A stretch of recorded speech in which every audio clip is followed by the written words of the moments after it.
Okay, going live. Is this live? I think it is.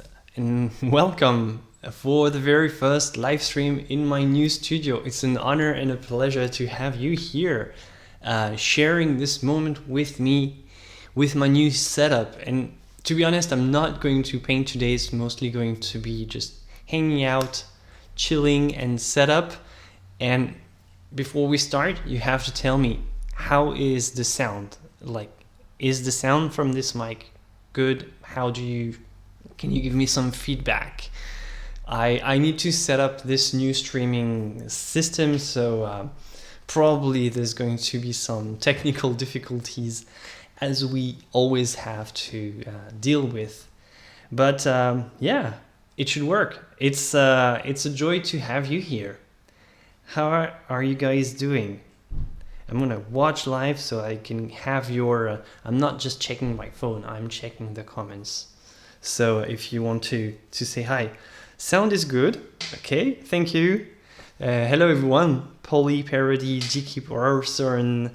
I'm not going to butcher names all day long, so I'm just going to just respond spontaneously.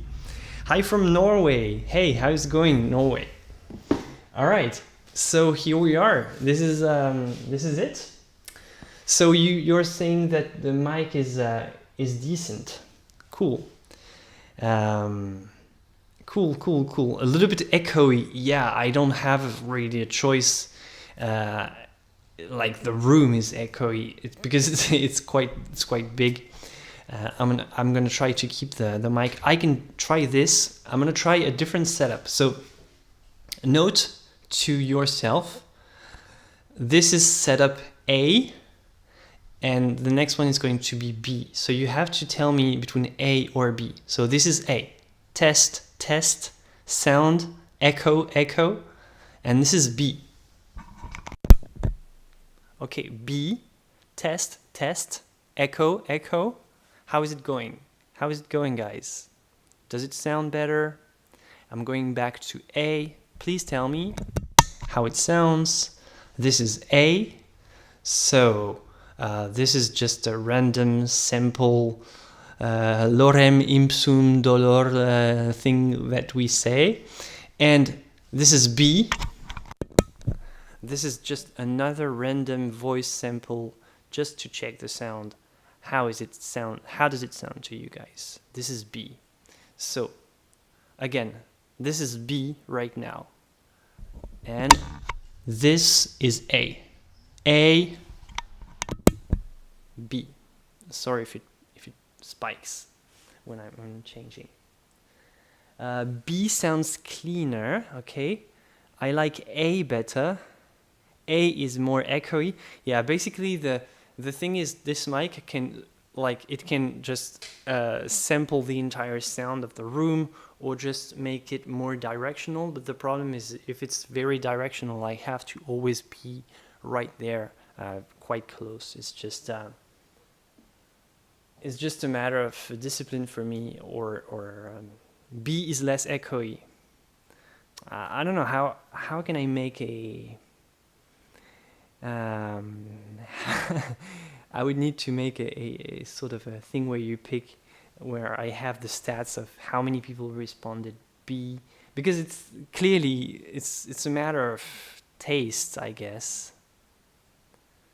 A is better. I mean, it does look like 50-50 to be honest, between A and B. This is still B, by the way. B sounds more conversational, A more promo. Huh. B is much better. I like A. It's funny how people have a different. B is not loud enough. It's muffled. Maybe B is more something like you're supposed to do very close, like this, like ASMR, I guess. And A, I guess A, if I'm going to have things to do like moving around, A is better because this is A. It's better because I can move a little bit more and the sound is going to follow me a little bit more. But in response, it's also more echoey because you can have it both ways, okay? You get an echo with A. B is softer. I don't know what to choose. It's the first dilemma of this stream. All right, I guess when I'm just talking, I'm gonna pick B just to be like this, very close, like this, to make my voice just softer and nicer. I'm gonna be like, you know, these announcers, and when I'm moving around, I'm gonna pick A. And this is how what we're going to do. Some people are suggesting D. Depends on iPhone or Samsung. I guess also it depends on what you have on the receiving end. Can I show how I'll manage ventilation here? Or sure, the ventilation is provided by the space itself. I'm gonna take the camera in a minute and just show you. I'm not picking it up right now because it's going to be. I need to move all my stuff to move the camera, but it's I have this ready for later.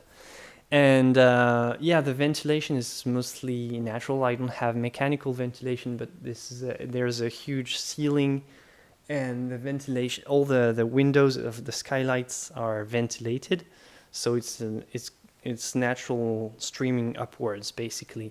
And I also have 2 entry spots here and there. So yeah, the ventilation is quite good. It's decent. Plus the big space really helps also. If you're painting, choose A. Yeah, this is probably what I'm going to do. I'm not going to paint today because, to be honest, I don't have everything set up already. I have the idea for my next painting is here, right here, and in my sketchbook. But so far it's I still need to set up. So maybe I'll just stretch this beast behind me with you guys and just hang around. I agree, they're both fine. Oh, cool. I think it depends on the kind of recording you're doing. This show is sponsored by Mic Tests. Exactly. Please, if a microphone company wants to send me microphones, no, I'm not even doing this, by the way. More importantly, do you have a studio cat? That is actually a very, very important question. And yes, in fact, well, I have a house cat. My wife and I, we have a cat. Right now, the cat, we preferred to leave the cat at my parents, because just when the boxes are still here, it's like the cat is sort of frightened all the time, doesn't have a spot to be in comfortably. But when the cat moves into the house, I think we are going to have a little kitty door here in the studio actually, and the kitty place is going to be here in the studio because it's much better if the cat comes here rather than in the house directly. So there's going to be the cat is going to hang out here very often, but right now it's not here. He's not here. Yeah, it's a male cat. I don't know. Do you say he for a cat, or is it weird? He or she, I guess depends on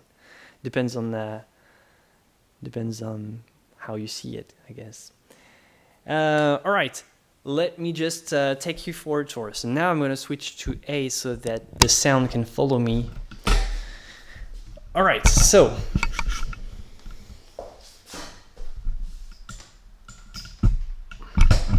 sorry for the mic spike. All right, so this is the place that probably the cat is going to use to hang out. Little couch where I can sit back and enjoy my painting. I can see from here, which is pretty cool. So this is the space I have. This is quite comfortable. I have some room to, just hang around and move around. There's a small kitchen here in this space, which I'm probably going to move at some point. Right now it's not very annoying, but if I'm going to do something else with this space, I'm gonna have to move the kitchen. You might think, well, it's pretty cool to have a kitchen, but I don't like cook that much right here. So except for the sink, I don't think I'm gonna use the kitchen that much. And it's going to just take a lot of space. But right now it's not a priority, so I'm going to use it for, sorry for the sound, I'm going to use it for storage and keep my stuff in there. And yeah, there are the stairs which lead to a mezzanine upstairs. I can't climb up with this, so I have to pick up my computer and everything. If it cuts all of a sudden, if the stream cuts, see, this is the mezzanine with all the stuff, because you have the wires and I can't take you up there because all the wires are down here, unfortunately, so I can't take you up there. Okay, but you know, you have the extra space. I'm not using the space right now. I'm not using all the space as I should.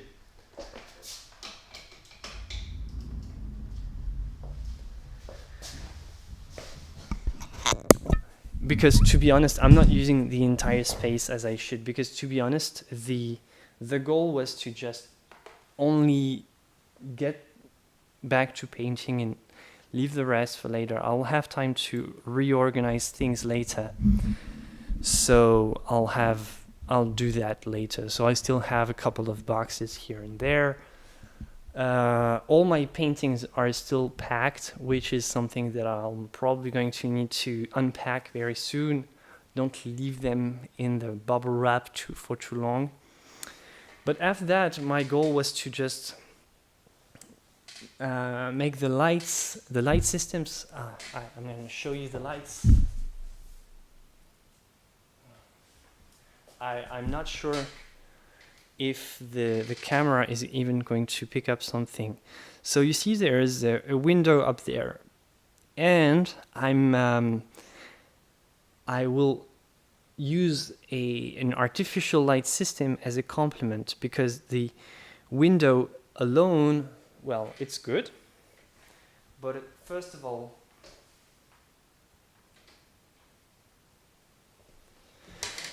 the window is good, but it's south, which is not ideal, not all the time, at least. It's good in the morning, good in the evening, but in the afternoon I have some direct sunlight directly on my canvas right here, which can be annoying. And plus I paint at night very often. Right here it's 9 in the evening, and I'm still active, and this is usually the time where I paint the most. So it's a problem if I cannot paint at night, so I can't only rely on artificial light. So this system is basically taking the best of both worlds, so I can use natural light if I want, and I can also add the artificial light to just make sure that if the weather is bad, if it's too late at night, I still have some decent light to paint. So that's the idea. Les murs foncés. So the dark walls. The dark walls is to avoid the glare. So behind my back is not necessarily useful. It's mostly for the aesthetics of the channel and to make sure that there's a kind of a unity. But on the back of the painting, so basically imagine that your painting is like a mirror, and you want to avoid to have something too white in the background when you paint. So right now,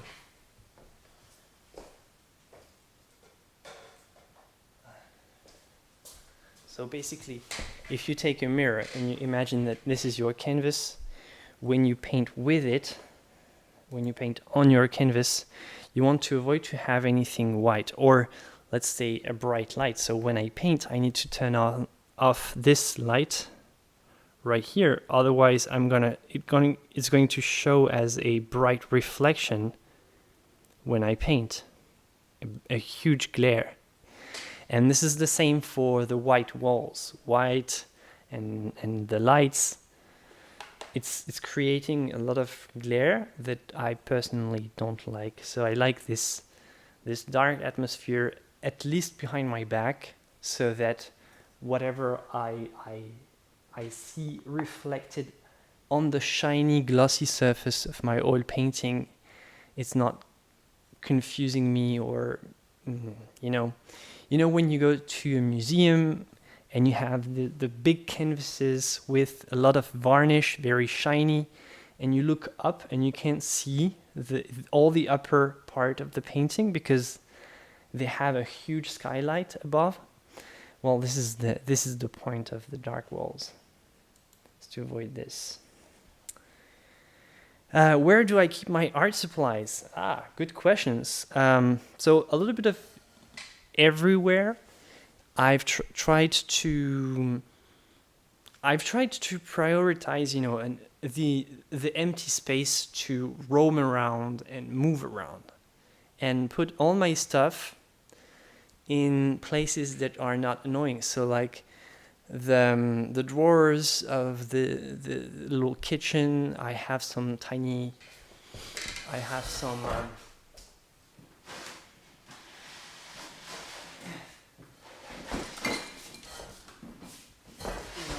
like this.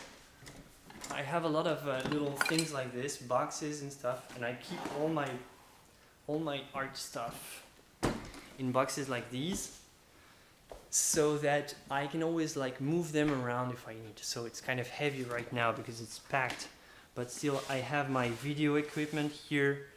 I have a bunch of stuff, and I'm trying to keep most of it movable, so that I can just get rid of everything if I need. And also, because I have these stairs,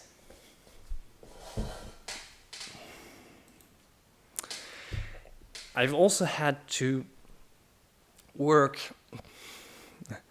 I'm not going to say work around the stairs, but work with the stairs and learn how to deal with them. They're kind of in the middle of the way, but you don't really have a choice, because when you go up, then you have the ceiling.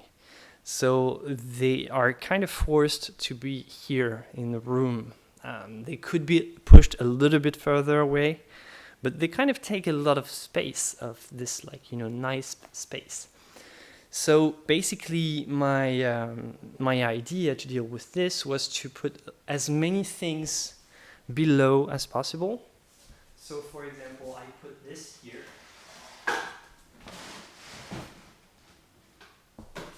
And this is a box that, it couldn't be in the way anyway because it's below the stairs. So I'm not going to walk there anyway, so it saves some space. My desk is here. I like the way it's facing. I can always move it also. It's a movable desk right there. And it's partly below the stairs as well. I'm not going to circle around necessarily because there's not a lot of space behind, so I don't necessarily need that much space there. So it's perfect for the desk. And the desk is also a big part of my work, because I'm as much doing painting as I'm doing video and internet thing.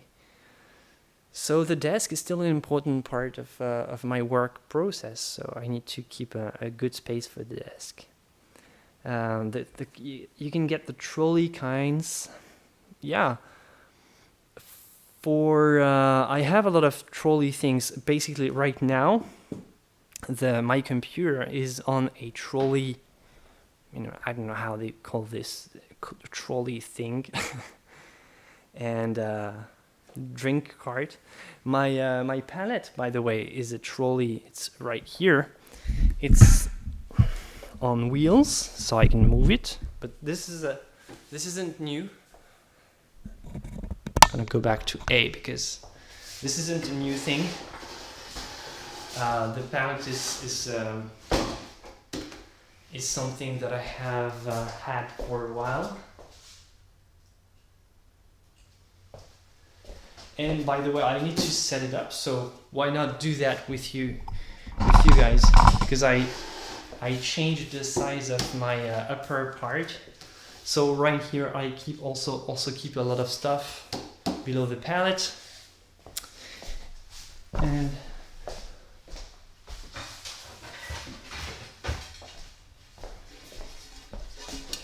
And for my painting surface, voila, glass. The best thing. I found this huge piece of glass. It's actually it was a shelf from the furniture in the kitchen right here, and I found this, and I'm so happy because it's going to make a wonderful palette. Look at this. It's long. My God, it's a precious glass palette. So I put this on my table palette, and there you go. It's so easy to clean. If you guys want something simple and easy to use, easy to clean, the glass palette is a must.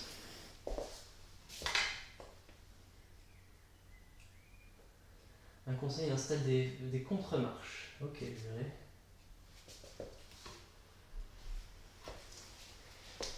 I would like to buy one. I don't know what to choose. In terms of, are you saying the glass palette?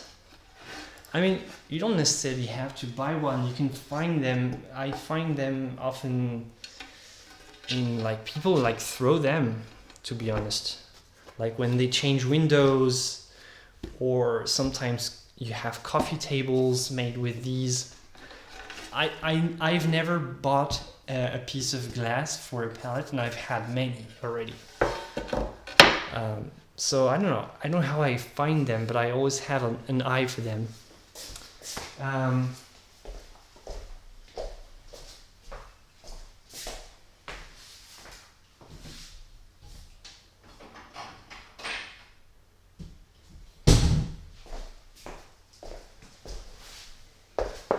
I'm gonna take my phone to have your comments because I'm a little bit far from my computer.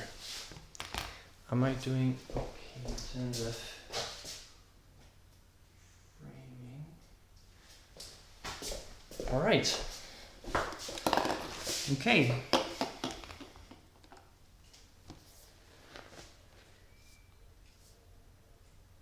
Why can't I see the comments here? You could attach some handle to the glass to make it handy. Sure, but I don't like take it out of the thing that often. So, most of the time, it's staying here and it's not moving. What else do we have? How do you keep unused paint from your palette if you're not painting for a couple of days? Most of the time I will cover it with a plastic film, plastic wrap that you have for a kitchen, and you cover your palette, your glass palette, with a plastic wrap. It can work. Or you can take the pieces of unused paint and put them in the freezer. It can work. You have to make sure that when you take the paint out of the freezer, it doesn't create condensation droplets on the surface of the paint, which can then be mixed with the oil paint. See, because the paint is so cold when you take it out of the freezer, it creates condensation on the surface, on the outside, because it's so cold, and then the water droplets, when you mix, they can like make a mess with your paint. But no. And the final solution is to, what I do is usually, the best way, to be honest, is to put it back in the tube. So this is my little trick, is whenever you take out some paint, just don't press the tube. This is an old trick that I use nowadays most of the time. Is I want to take some burnt umber, but I'm not going to take by pressing the tube. I'm going to just take a palette knife and just pick the inside of what I can get from the tube right here, from here, which means that I'll still have a hole right there. So if I took too much, at the end of the day, I can still fill it in again and put it back in the tube. If you press, it's not a big deal. If you pressed on the paint tube, you can still create a little depression by like pulling on the back, and you can just make some space, a little bit of space. It doesn't work as well. So that's my trick. And the final thing is, like, some people, but I don't like encourage this anymore. Some people put the remaining paint in water. Like, you take a bowl of water or like a water container and you put it in the water. It's kind of messy.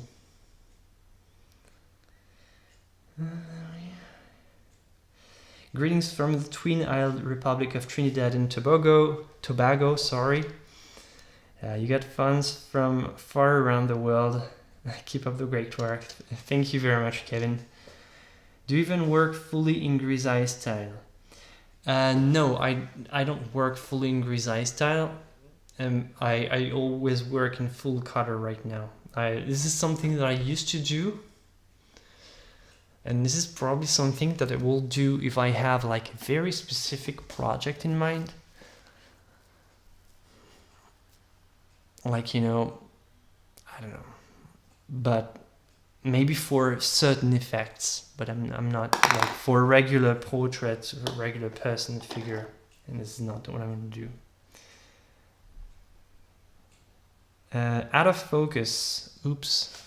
I'll probably try to put the camera a little bit closer. I'll move.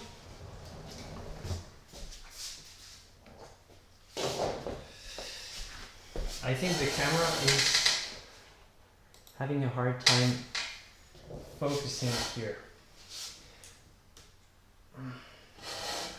All right, so I'm gonna pick my colors for tomorrow. So the plan, guys, is that I'm going to start painting a new project tomorrow. If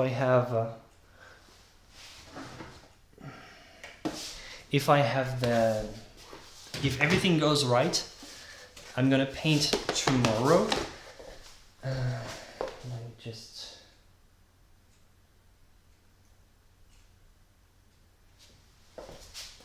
So right now I'm going to just prepare my palette and make sure that everything is ready for tomorrow. So I'm going to give you my palette of choice, especially for this project, because I already have like the colors in mind.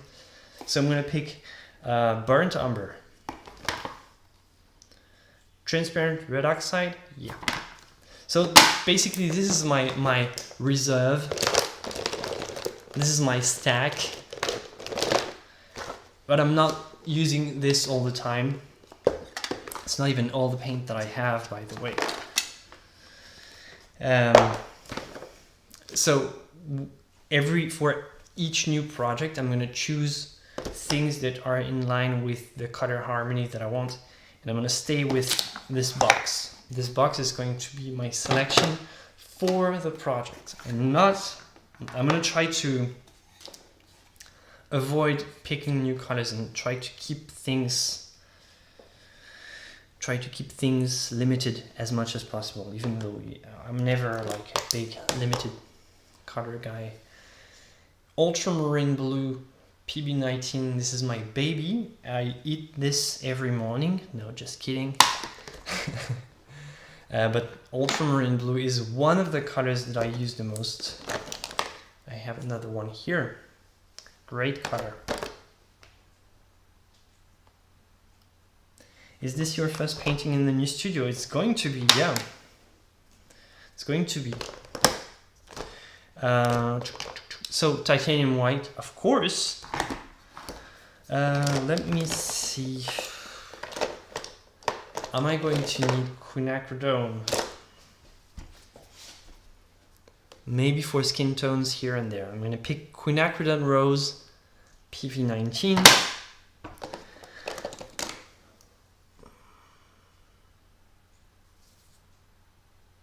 Yellow ochre. Yellow ochre is going to work. I'm going to take some ivory black, even though I'm not sure I'm going to use it, but I'm going to take it just in case. Cobalt, teal blue, turquoise light. It's my baby. I eat this every morning. No, just kidding, but but this is probably my favorite color. PG50, cobalt, teal blue, or turquoise light. Love this color, love it to death. And let me see what I have. I think I'm good. I think I'm good for today. So this is going to be it, normally. What do you guys generally use in terms of pigments? Laurent, greetings from Brazil. As a beginner, how should I price my art? Tough question. Tough question. I would say, as a beginner, don't be just a painter or an artist in general. Just try to find your niche and your identity. Know you as an artist. Like, let's say you only paint animals. If you only paint animals because you just love wildlife, you love nature, even if you say, yeah, I'm an artist and I only paint animals, but you still have, like, there's a huge difference between, for example, painting wildlife and painting domestic animals, like pet portraits, for example. If for some reason you paint pet portraits, just go to a local show or go to a place where you have other art that's sold, and look at what other artists like ask for their paintings. And if you can make something quite similar, just this is approximately your price. Look at yourself. Don't underestimate your work. Don't overestimate your work. And just look at what other artists more or less in your niche do, and think about, can I charge the same thing? It works up until a certain point, because past a certain threshold, you don't decide about your prices anymore, the market does. Like for a limited number of dollars, it's still okay if you decide what you're worth, but past a certain amount of money, you don't even decide. It's all about how much hype you can generate, how renowned you are, and all of this stuff. But it's a complicated question. Out of focus again. Yeah, I'm sorry. The camera is just really bad. This is my webcam, and I don't use this one when I'm painting. I have another camera, but it's a very static camera, and I can't. This one has more automatic settings.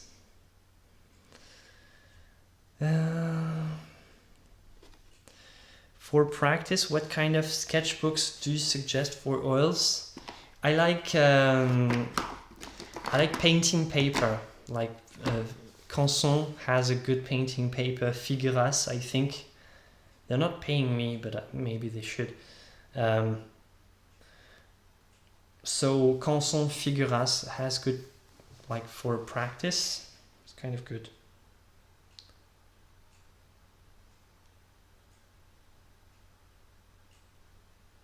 I want to make controversial paintings, like paintings about the current state of the world. What do you think? Go for it. Go for it. We need artists to just paint about this type of things, because as an artist you can express things that, like, if a politician is saying it, it doesn't have the same resonance. It's not the same idea. The artist has a way of striking things that are exactly what you don't expect, and this is the only way to create this sort of to find this sort of approach. So yeah, if you want to be controversial, I think it's much better to do that in a work of art, and stay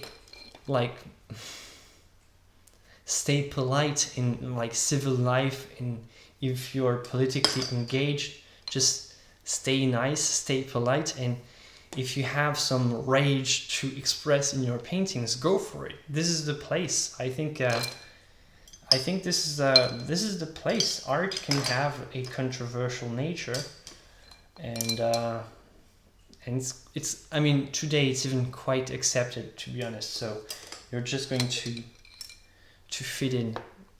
I mean, no worries.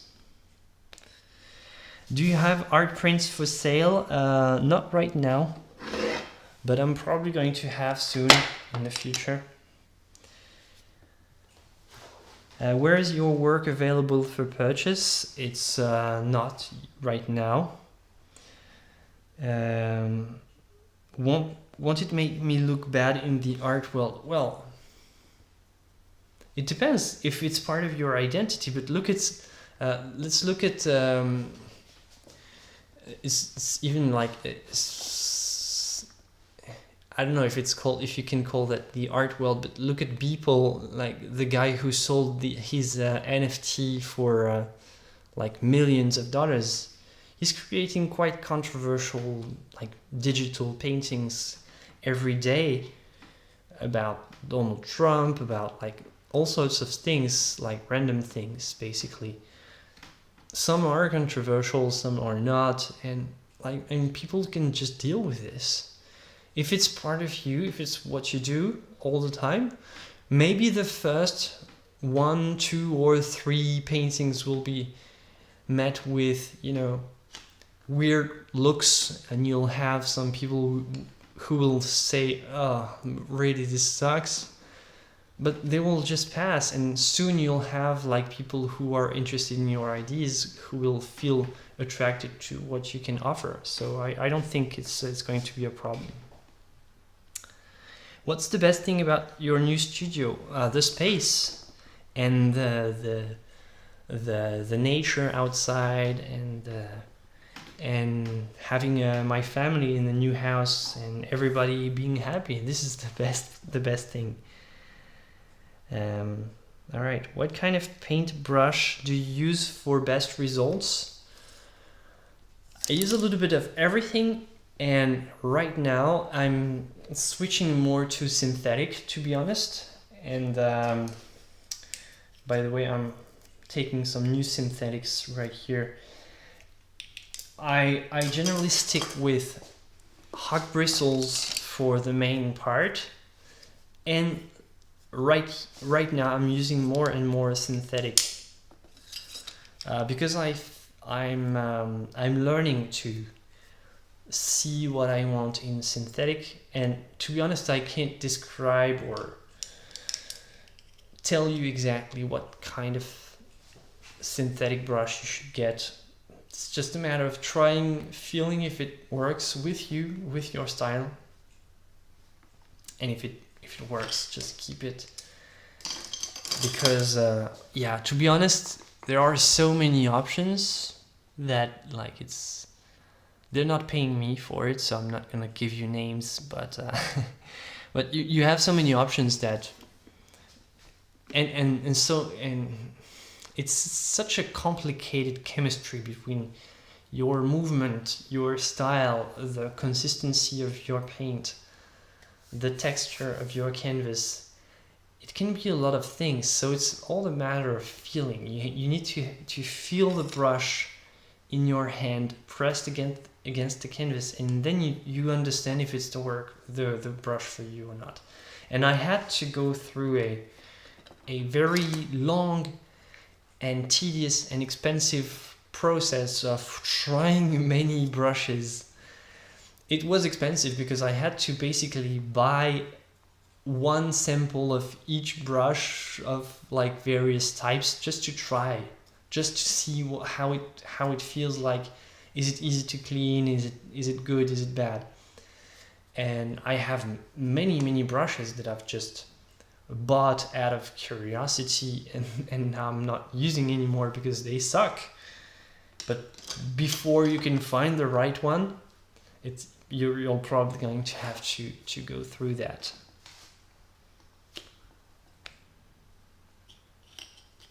Is this part of your house or located somewhere else? It's right next to the house, so basically the house is a separate part, but it's still in the same. I don't have to travel around the city.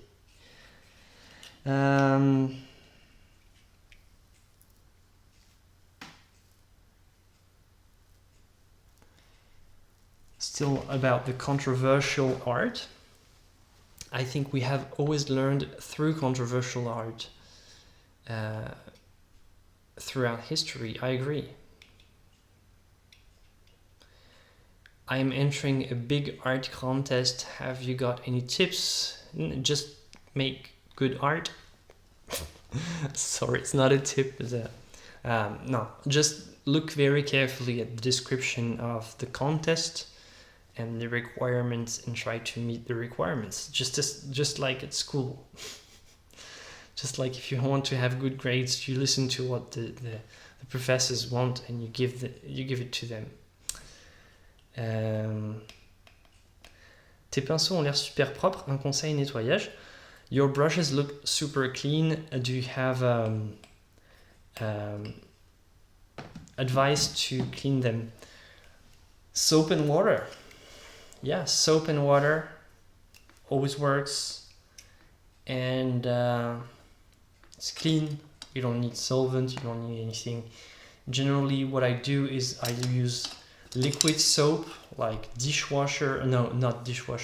washing machine soap, or dishwashing soap first to just get rid of most of the dirt and the paint. And then I have a bar of solid soap, and I'll use this bar to just remove the paint that's deep inside the bristles, and just scrape and scrub, but gently but firmly, and just remove everything with soap and water.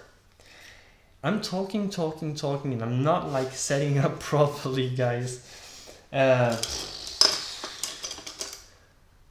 am I going to use this? Probably this one.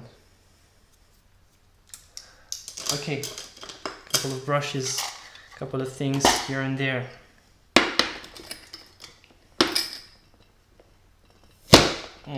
Okay. Don't move.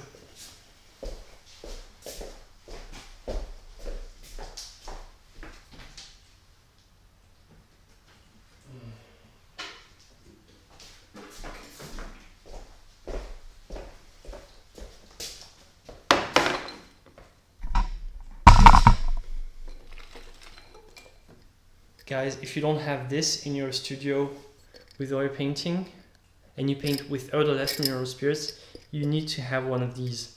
It's a box with a lid, you close it down so the solvents don't fly all over the place. So right now I'm opening it. Ventilation is quite good here, so I don't need extra precautions. And pour this once in there. And there you go. And just clean the mess, and that's it. No more pouring. Right here, it's in there. It's tight, and it's not going to move. I'm just going to clean this, and I'm good.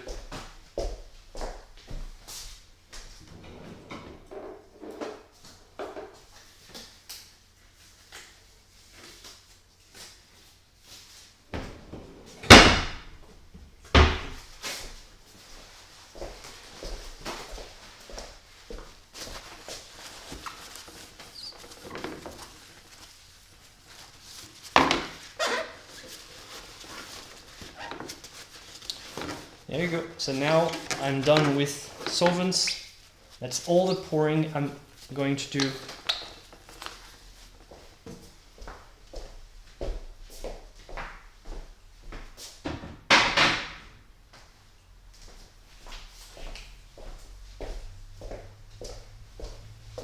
You don't need to have like a big bucket of solvents. It's not necessary. But you do need to have a bin that closes, that can be closed tight, and I have this one here. So no fumes. Pretty clean.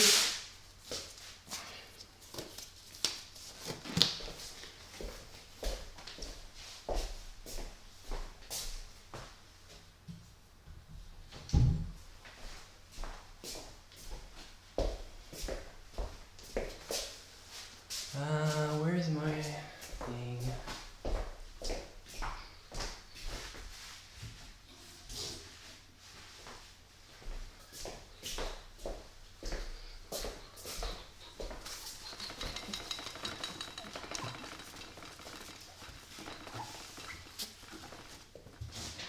Okay, so this is good.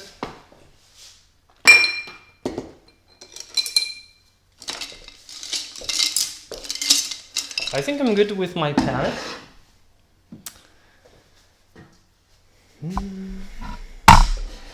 Okay, so I'm gonna just take some time to stop doing what I do and just respond to comments. Sorry for the sound. Ouch. All right, so some comments. What is this solvent? The solvent is eau de las mineral spirit. Clean with soap and water, then soak in shallow bowl with Murphy's oil soap. Makes it clean and soft. All right. How often are you sketching? Do you sketch all day randomly? No.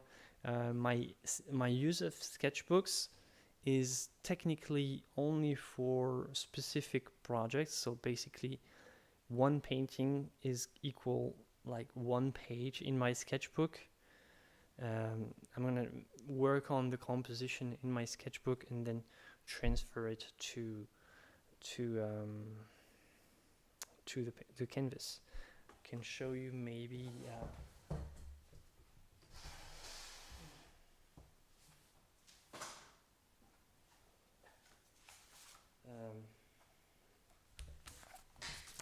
I don't know if you can see really well. This was my previous painting. So basically every time I have this with ideas, I make the drawing, and then my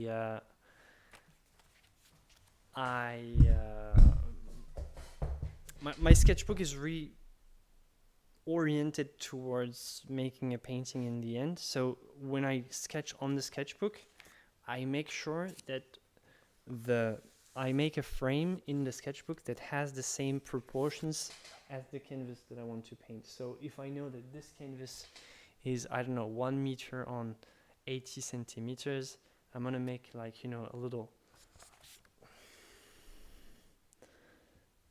bit of math to just make sure that they have the right proportions. And after that, I'll just take the idea right here, because it has exactly the same proportions, transfer it to the canvas, and that's basically it. See, this was another of my paintings.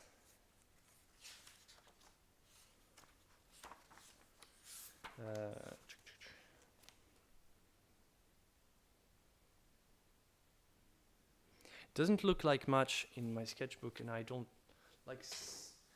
use it every day, but it's very oriented towards making the painting. So I'm not gonna randomly sketch. That's one thing. Can I paint sculptures using oil paint? You mean on the sculpture, or just paint them as a model? What kind of easel do you recommend? I do recommend H-frame easels like this one. And oops, sorry. A good brand is Mabef. I don't know if they're not paying me, but I'm still recommending them. A good brand is Mabef.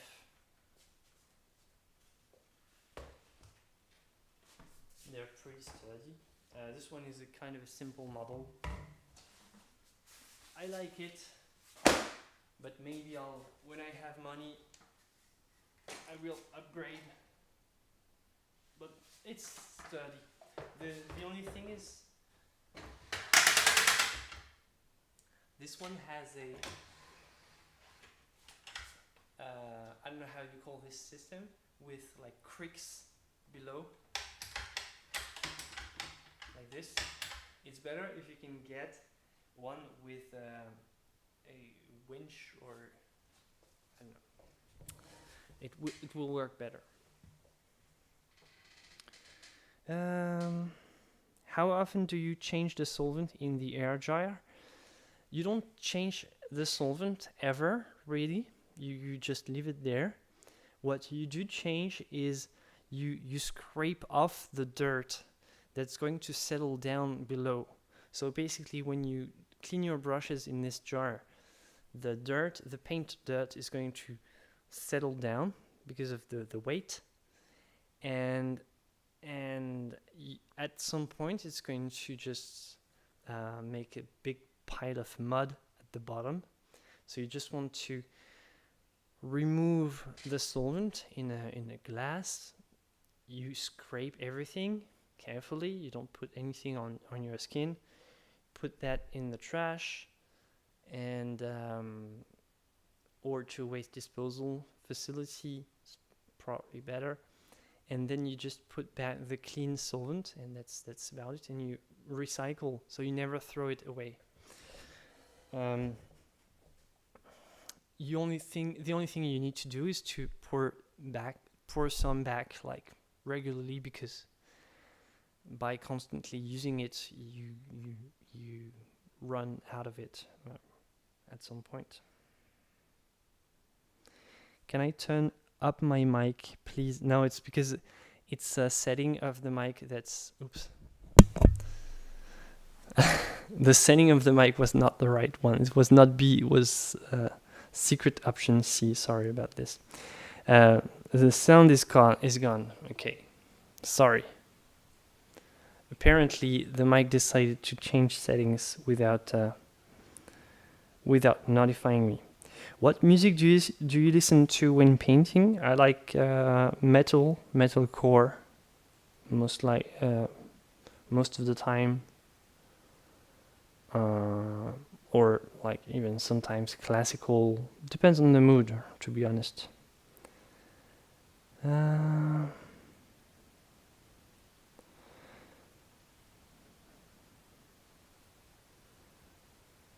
Oops, no sound. The audio is fine here. Yeah, sorry about the sound. I'm still in the process of getting used to the place and getting used to how to use this mic according to the place. Normally when I do my normal streams, I'm painting, so I'm not moving as much. And right here, it's an annoying thing that I'm always like doing random things. Like this is the first one. I'm promising you guys, this is not going to be messy like this all the time. Alright. Quel grillage avez-vous utilisé pour mettre dans votre pot à solvant? J'ai trouvé ça dans un magasin de jardinage, Christelle. Do you use Rosemary and Co? No, I do have some, but I don't use them necessarily. They are decent. Alright, this question already had. Is your new studio a place to live to, or is it separate? It's a separate place, but right next to it. How do you seal the back of your MDF? I don't. The back, I seal the front with gesso, and the back is just left raw. Please consider this question: how to make a living out of art, painting specifically. I personally can't find a way to quit my job and dedicate everything to art. Any tip would help. My recommendation is don't make a living out of art. Make a living out of something that's related to art that you can rely on, and make your art on the side. So basically find a way maybe to teach, find a way to maybe do collaborative work that's going to pay the bills, find a way to maybe even do something on the side and keep your art for the love of art. Because if you want to go for the love of art and you can't pay the bills, you see the romantic idea of the starving artist, it's a myth. It's never going to actually work. So at some point you have to prioritize your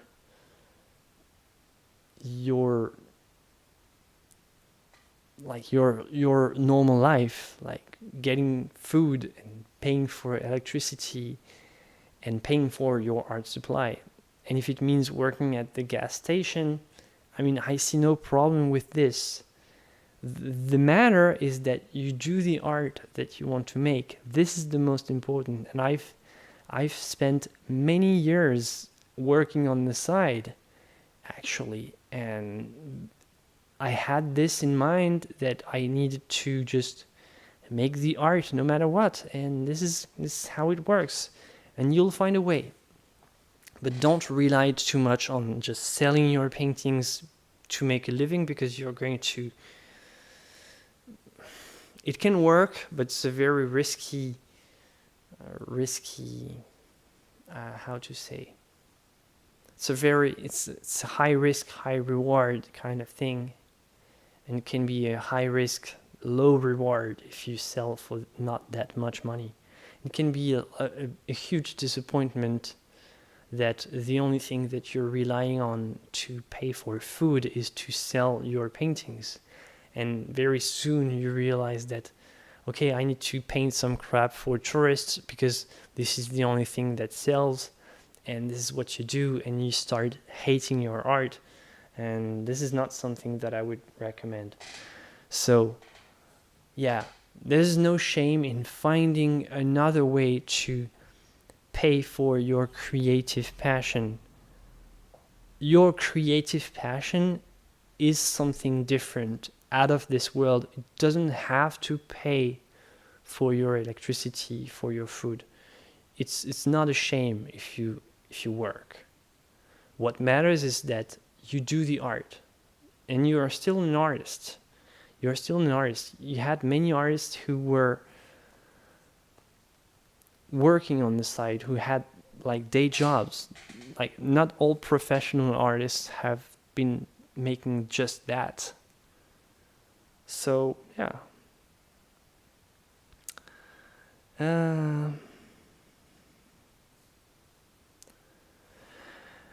Do you know like any of the following bands? Disturbed. Yeah, Lacuna Coil don't know. Disturbed is not really my type. Rammstein, I like Rammstein.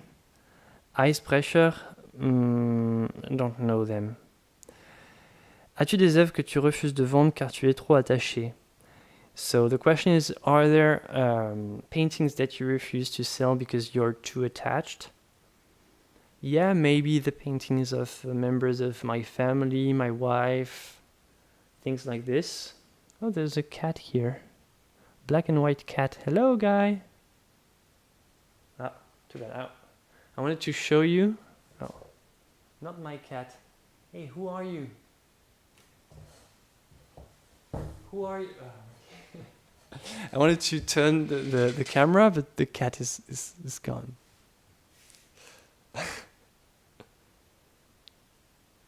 Okay. Have you tried lavender to replace turpentine? Yes. I hate it, but some people like it. I hate it because it smells way too much, and I don't like the smell. So do you make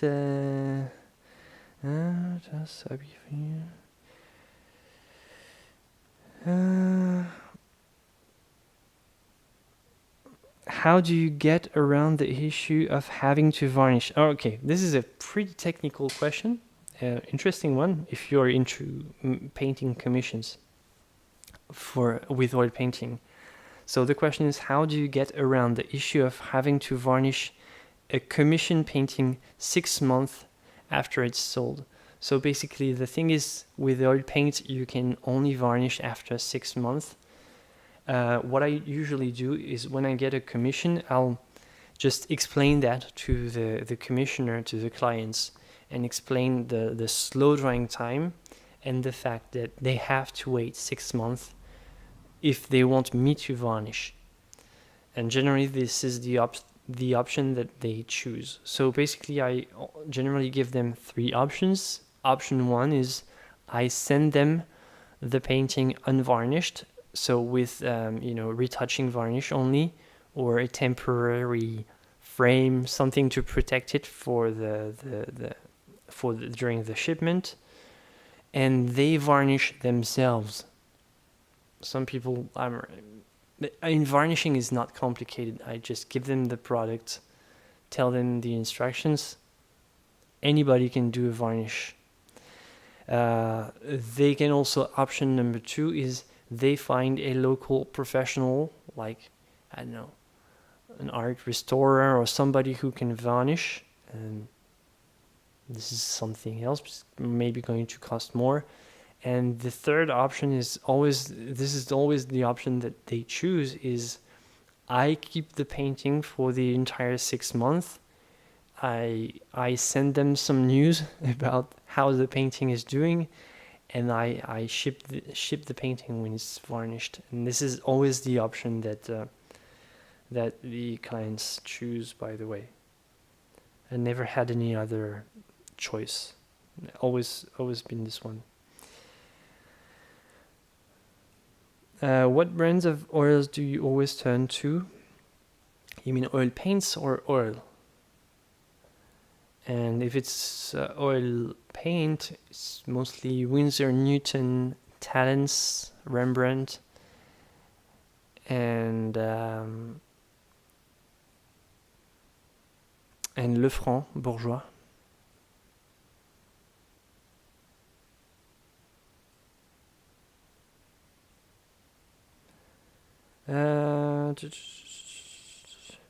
Do you exhibit your paintings sometimes? Well, maybe in the future, like right now that the galleries have reopened. I'm gonna try making a bigger exhibition with my like my new paintings, like with that, like have this coherent style. So yeah, probably in the future. Are there galleries in the UK that have some of my artwork? No. Can I review an Indian oil color brand called Camlin? I don't think I can. Sorry. Hi Florent, what do you think about brush dips? Oh, that let you leave your brushes without washing them so that you can use them the next day. Yeah, I always do that. I always do a brush dip. You don't have to buy anything. Just take a piece of, just take a little plastic container, just pour some oil in there, and just at the end of, so imagine that you have some safflower oil here. So basically at the end of your painting session, you just put your brush like this, and the next day you take it out, remove the oil, and that's it. That I always do that, and it saves me from like constantly cleaning the brushes with soap and water, which is the best way to kill the brush in a couple of weeks.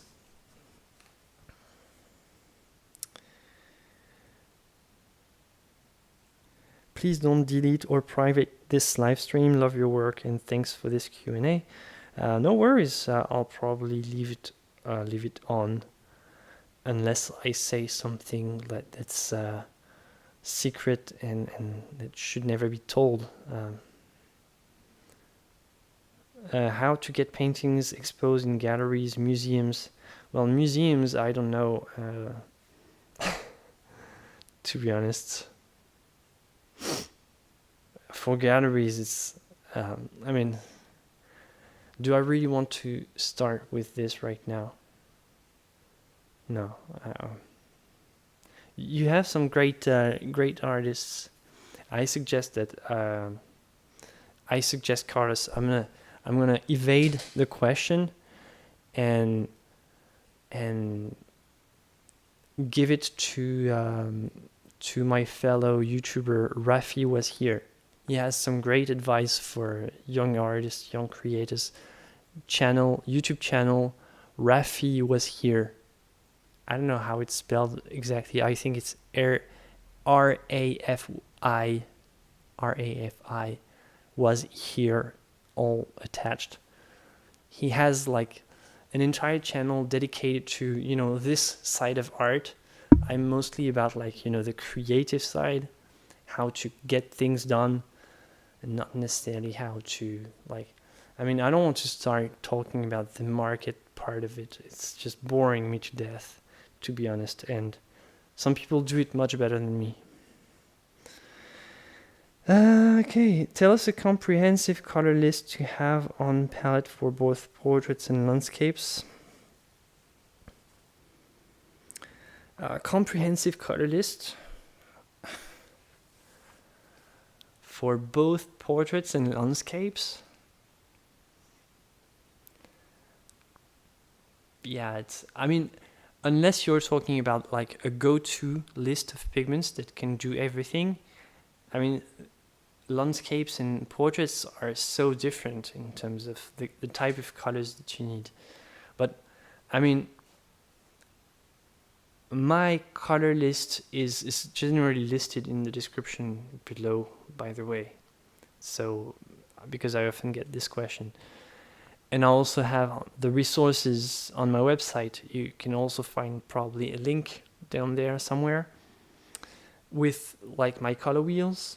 You'll find everything you need, seriously.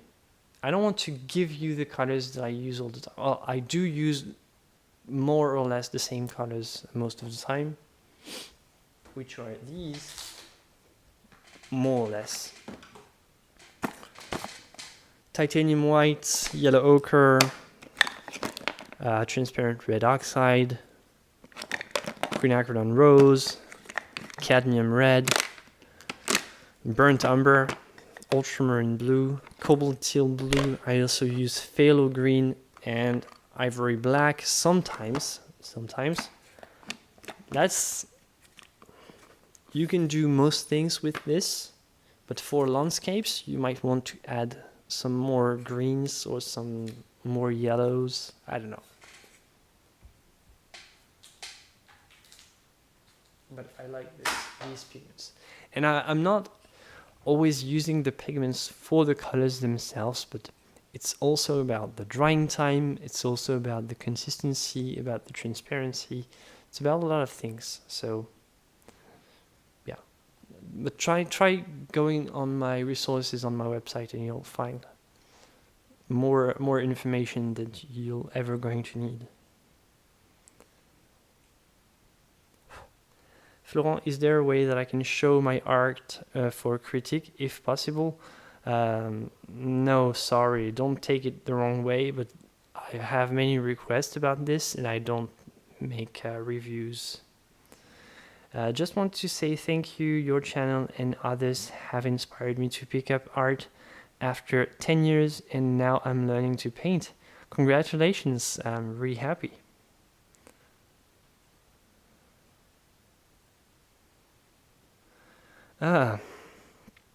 So Joao, sorry my previous question was confusing. Can you use or should you use oil paint on sculptures made of polyurethane resin? I have absolutely no idea, Joao, sorry. Where did you train? I'm mostly self-taught, at least for painting.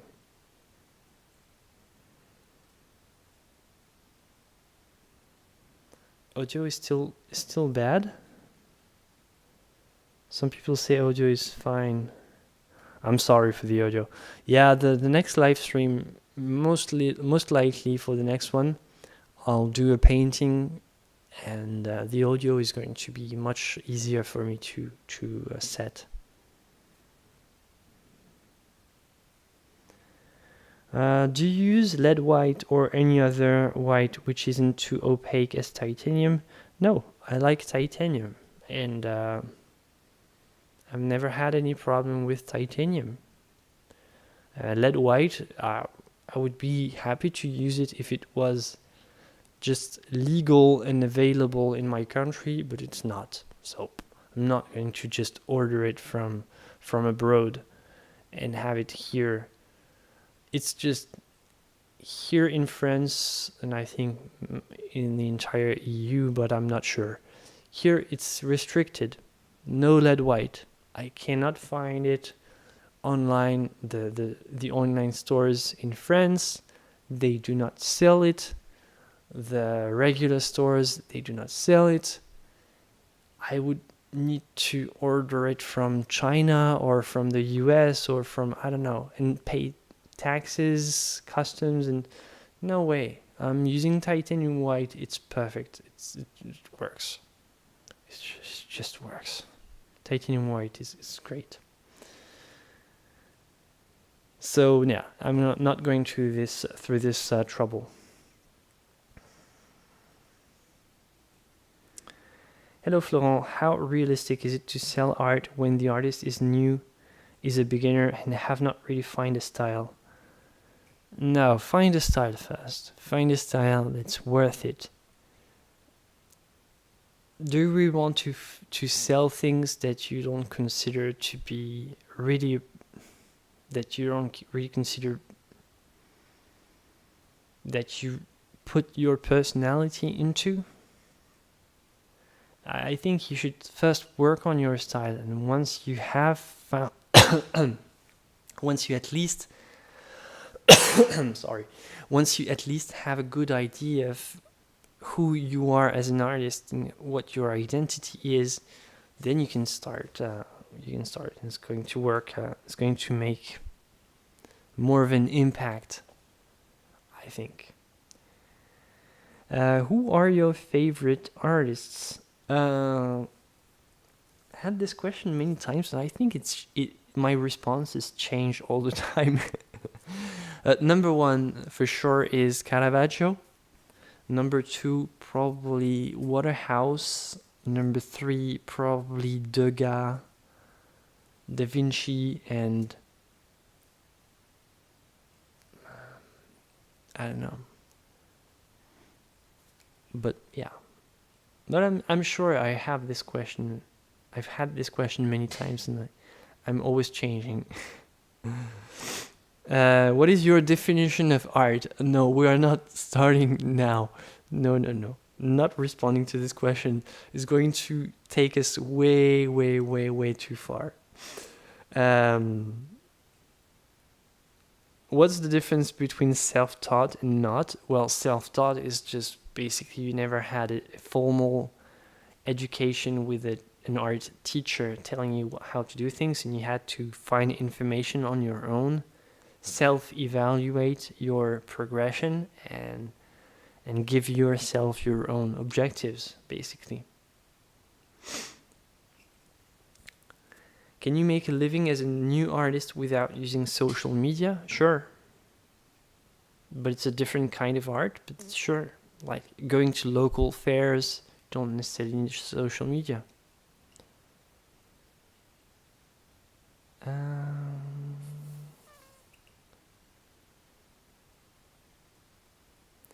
Florent, I do like to paint realistic.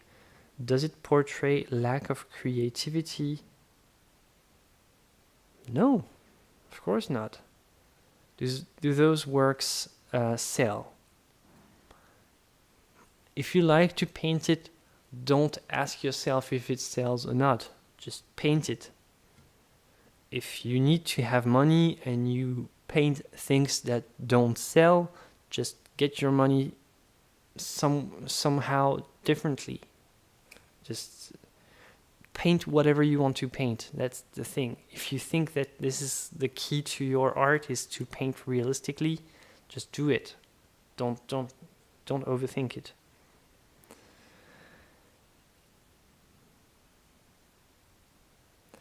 Florent, if I understood your answer to how to price my art as a beginner, after a certain threshold, the market will decide the price.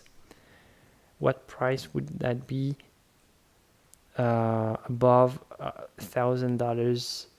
Yeah, maybe above. Like maybe as a beginner, if you're really talented, like if you have like some genuine skills, like visible skills, you can sell your art for max $2,000, $3,000. But after that, you're going to have a name for yourself to just justify the amount of money that the potential buyers are going to pay.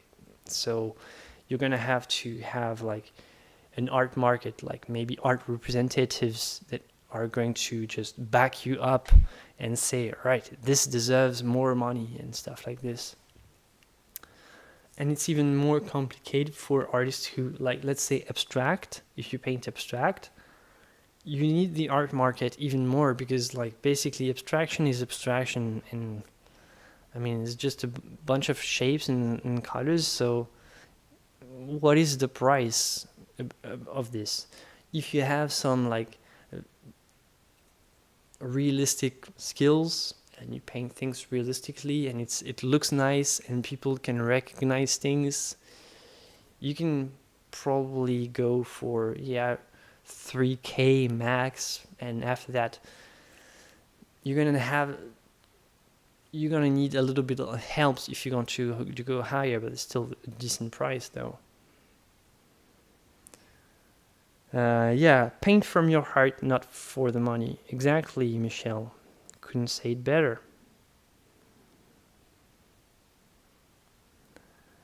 The resources on your website are superb. Merci beaucoup. You're welcome, Patricia.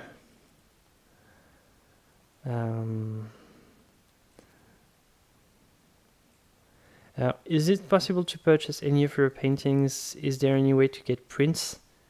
I'm probably going to make prints pretty soon. I think I've been like puzzled with the right system, because the thing is, I don't want to have a stock of prints here, and I don't want to ship them myself because I'm too lazy to just make the shipments and stuff. So I need to find a print-on-demand service that can make the prints and ship them.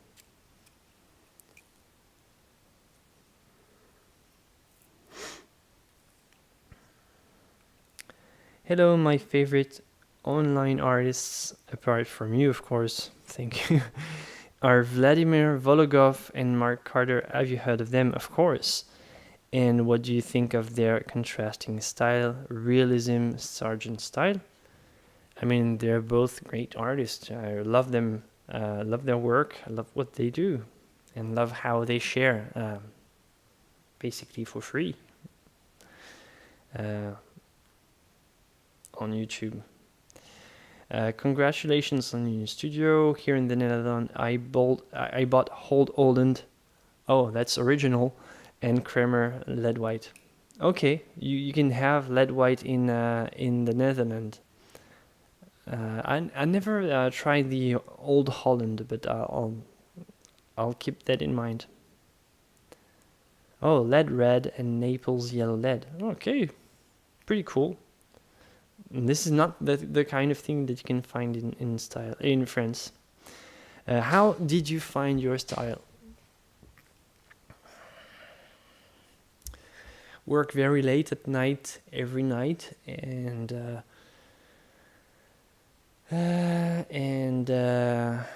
put a lot of effort, and also be very precise about. No, because the first one it was not a response before, but I'm gonna try to give a proper response. How do you find your style? Is be very precise in what you like about the work of other artists. It's not just, oh, I like this artist. It's not like this. You're never going to find your style if you're so vague. It's okay, I like Caravaggio because, and you list everything that you like about the artist. I like Van Gogh because, and you list what strikes you the most in the inspirations that you get from other artists. And once you have this, you're going to end up you take all the lists that you can make from all the artists that inspire you, and is going to give you a sort of a sense of what you're actually attracted by in art. And from that, you can start working on yourself. Is first work on the masters that you give to yourself, and then work on yourself. But it's still a lot of work. Pourquoi les artistes contemporains ne peignent-ils plus de nus ou très peu? Why do contemporary artists paint nudes anymore or very little? They still do. Like an artist like Shane Wolf, for example, is mostly painting nudes. Or just like maybe, is it contemporary? Maybe not anymore. I don't know. Or like Lucian Freud.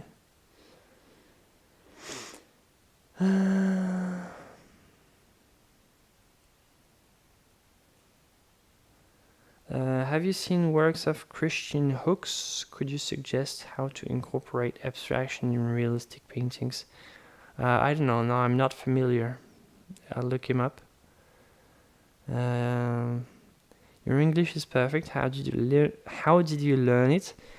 Well, at school first, and then I went study abroad.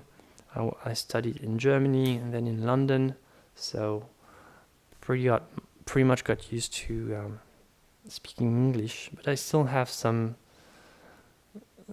weird blanks at some point, and I forget words. Do you create a style or notice you have developed one? That's an interesting question. Do you create a style or notice that you have developed one? I think that your style is creating you. it's not, you're not creating your style, it's the style that's creating you, because in the end, your style and your genuine style is the only thing that remains of like that's uniquely you, basically. This is why it never works, for example, to try to copy the style of someone else. Like, for example, I could not copy the style of Sargent because it's not me. Like, my style is not like this. I'm way more tight, so I cannot do that. Your style is everything that's remaining after you've gotten rid of all the things that you've forced yourself to do. Does it even make sense? I don't know.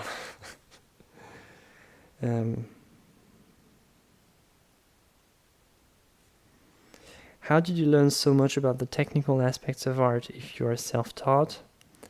I have read most of the books, the literature. I've searched the entire internet for information, and you can find in old libraries, and most of the time they have like digital versions of old technical books, which are really great and awesome, and they have like kind of old, but from the 19th century, and you have a bunch of books like these that are really helpful.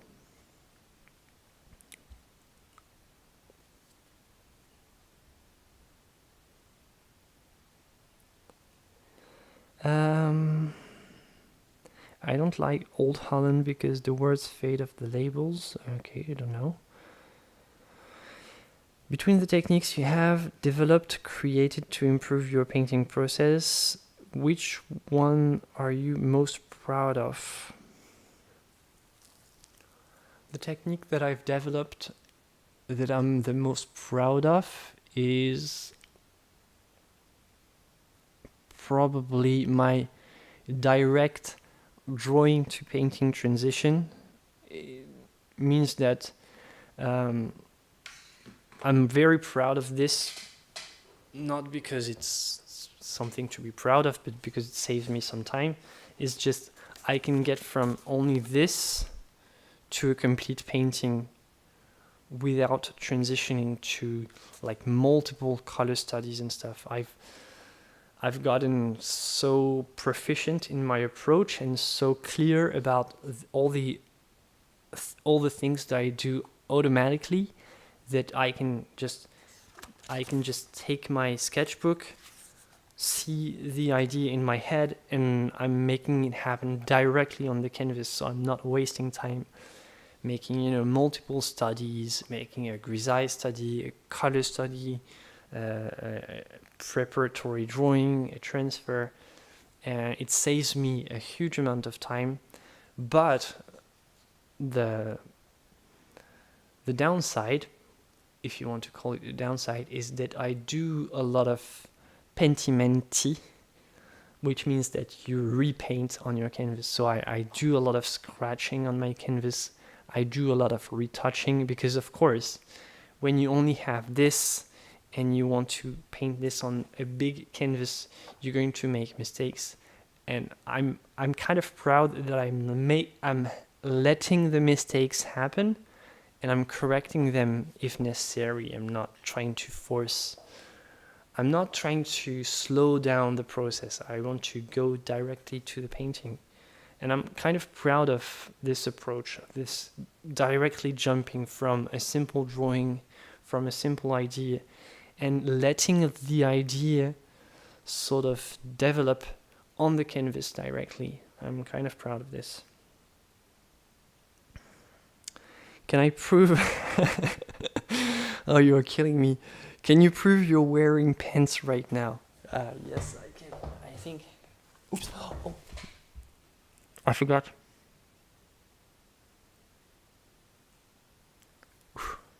Good thing I didn't show up.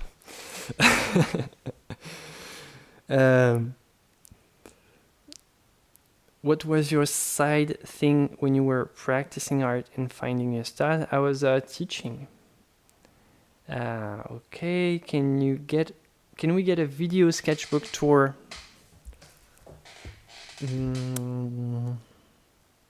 No, probably not, because when you see Cesar Santos's sketchbooks and you see mine, it's like, blah. Okay, we're not in the same category. So no, I'm too ashamed to show my sketchbooks. Do you feel it's worth it to continue attempting to paint in a situation where, when motivated despite frequent interruptions stopping? Or is it better to secure an uninterrupted scheduled time for painting? It's much better to schedule uninterrupted time for painting, if possible, of course. But yeah, I do think it's better.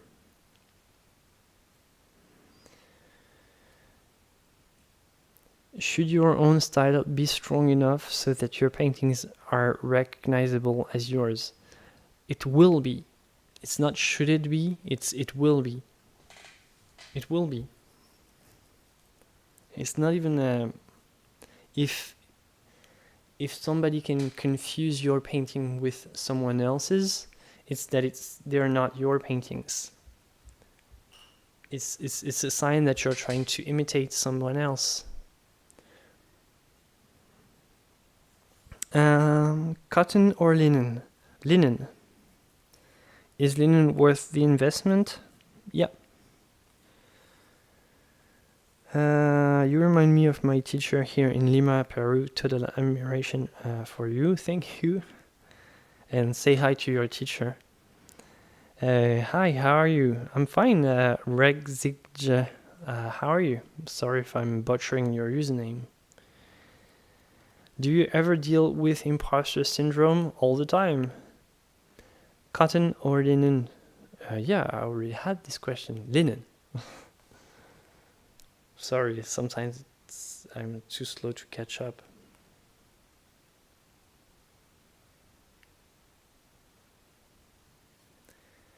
How do you view painting and drawing? Painting is drawing with colors. How did you decide to start making art videos? First, I made art. Then in high school, with my friends, we made videos. And I knew how to edit, and I knew how to just the video work was already like kind of my thing at the time. So for me, it's much easier, let's say, to make a video than write a book. I couldn't write a book, in English at least. I wouldn't know how to do it, how to edit the book, how to send it to the publisher, the thing that I don't want to. But making a video for me is just something that I can do easily. I know how to use the equipment, the software. So yeah, the video work was already something that I did. And when I started making art, I said, well, why not make both art and video? When is the correct time in the painting process to identify values? Does it come after choosing colors? It's always the best time to identify values. I love what you said about what you're most proud of. That is also the way I paint, and it makes me feel better about that. Not overthought. Thank you, Sandra.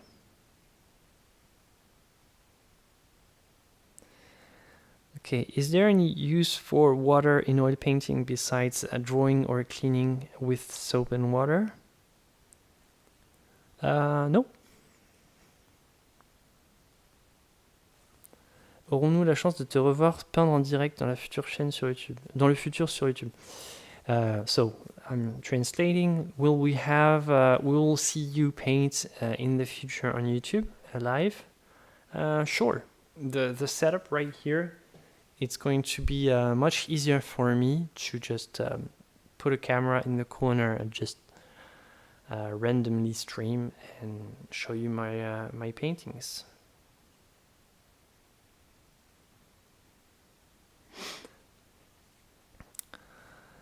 Do you have any projects ongoing or just an idea of a painting that will take years, perhaps your life, to be complete?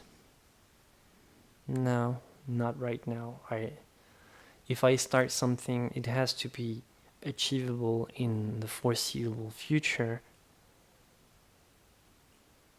So no.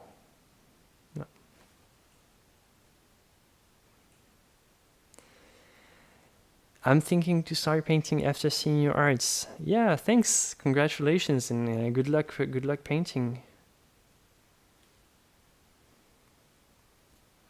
All right, I think I'm gonna end up here. I wasn't very productive, but you guys were so talkative today. You kept asking questions, but that's good. I thought, well, okay, they're going to just hang out and just. I'm gonna have time to just start preparing for tomorrow. But I have only prepared my palette, so. But I have no regrets. It was very, very fun to be around you guys, and it was a good experience already. And I had the sound set up approximately. Next time I need to fix and tweak a few things, I think. Maybe a few settings here and there. But yeah, no regrets that I'm not prepared for tomorrow, so I'll need to spend more time preparing tomorrow. And but yeah, tomorrow probably I'm gonna start my new project, and it's super exciting. So I'm super happy about this, and yeah, always a good thing to be looking forward to. All right, you guys, thank you very much for being here. It was great talking to you. I wish you guys a good evening or afternoon or whatever time it is where you are. And well, I'll see you for the next video or stream. Follow me on Instagram if you want to be notified when I'm streaming. Also subscribe on YouTube if it's not already the case, but I think it is. And yeah, I'll see you for the next episode. That's it for me. I'll see you for the next one. Bye.